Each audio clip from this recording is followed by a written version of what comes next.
gin-postpone kaginsaylo buwas Pebrero 4 sa House Committee on Justice ang pagboto sa sufficiency and substance sang duwa ka impeachment complaints nga gin-file batok kay Presidente Ferdinand Marcos Jr. Suno kay House Justice Panel Chairperson Jervil Luistro, kinahanglan ng postponement sa pagboto matapos ang madugoon nga diskusyon sa first impeachment complaint nga gin-file sa abogado nga si Andre De Jesus kag ginendorso ni Pusong Pinoy Party List Representative Jet Nisay. Ang sufficiency and substance ang second complaint nga ginendorso sa mga kabayan lawmakers ang wala naman matandog sa deliberasyon sa mga adlaw. Suno kay Luistro, gusto ni hatagan ng committee members ang tion nga makapahuway. Nagpasagot naman ang House Justice Panel members sa among nga manifestation ni Luistro. Sa moman nga deliberasyon sa mga adlaw, ginsiling ni mamamayang Liberal Party List Representative Leila de Lima nga insufficient ang first grounds ang verified impeachment complaint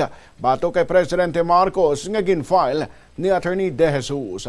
Partikular nga gintubod ni De Lima ang supporting factual allegation may kang tanan sa ginalegar nga pagkidnap kag pagsurrender kay anay Presidente Rodrigo Duterte sa International Criminal Court. Inisano kay De Lima, nagkakahulugan nga ang bahin sa nasabit nga impeachment complaint bato kay Marcos ang kulang sa ebidensya agon nga ipadayon ang nasabit nga impeachment. The supposed supporting factual allegation is ordering and enabling the kidnapping and surrender of the former president to the ICC.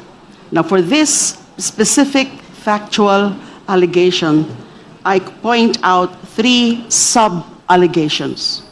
One is that the former president was arrested without Philippine warrant and forcibly transferred to ICC. I say that these are insufficient allegations of facts in terms of time and date, place of occurrence, persons involved, and events that transpired. Complainant, I humbly submit, cannot presume judicial notice of sequence of events that transpired in the former president's arrest. He must allege the specific facts of the arrest relevant to this ground of impeachment and not merely a general allegation that the former president was arrested and transferred to ICC. So to me, Madam Chair, the first allegation is not a sufficient allegation of fact, but mere conclusions lacking in specificity. So insufficient po para sa akin yung first ground. Si Representative Leila de Lima, ang duwa ka impeachment complaints batok sa presidente ang nagalakip sang una ang ginfile ni Attorney Andre De Jesus nga nag-akusa sa presidente sang betrayal of public trust kag culpable violation of the Constitution bangod sa pagmando kag pagpasagot sa kidnapping kag pag-surrender kay anay Presidente Rodrigo Duterte sa International Criminal Court. Amuman ang ginapahayag pagka-drug addict ni Presidente Marcos kag ang kapaslawan nga i-veto ang program appropriations kay ibang nga ang constitutional provisions sa national budget para sa 2023 tubtob 2026.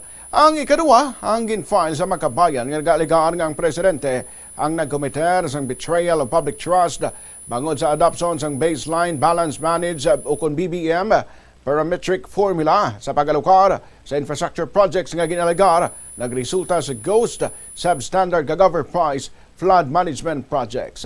Yari naman si House Justice Panel Chair Jervil Luistro ang sa pag-postpone sa voting sa sufficiency and substance sa impeachment complaints. Of the Jesus complaint, no?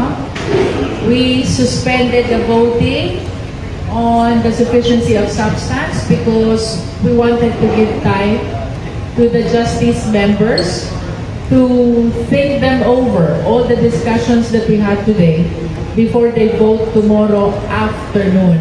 No? We likewise suspended the deliberation on the sufficiency on substance with respect to the second complaint, that is the Masa et al.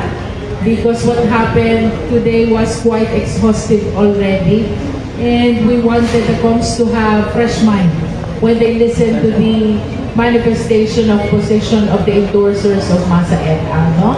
So during our deliberation, narinig niyo yung iba't ibang comments ng mga Kongs, but all of them pertain to the requirement of recital of facts, which must constitute an offense that is determinative of the jurisdiction of the Justice Committee, meaning it should be an impeachable offense. Kaya kagaya ng palagi kong sinasabi, it's not enough that the official is guilty of an offense. That offense must constitute a ground for impeachment. No? So for the opening statement, that would be all.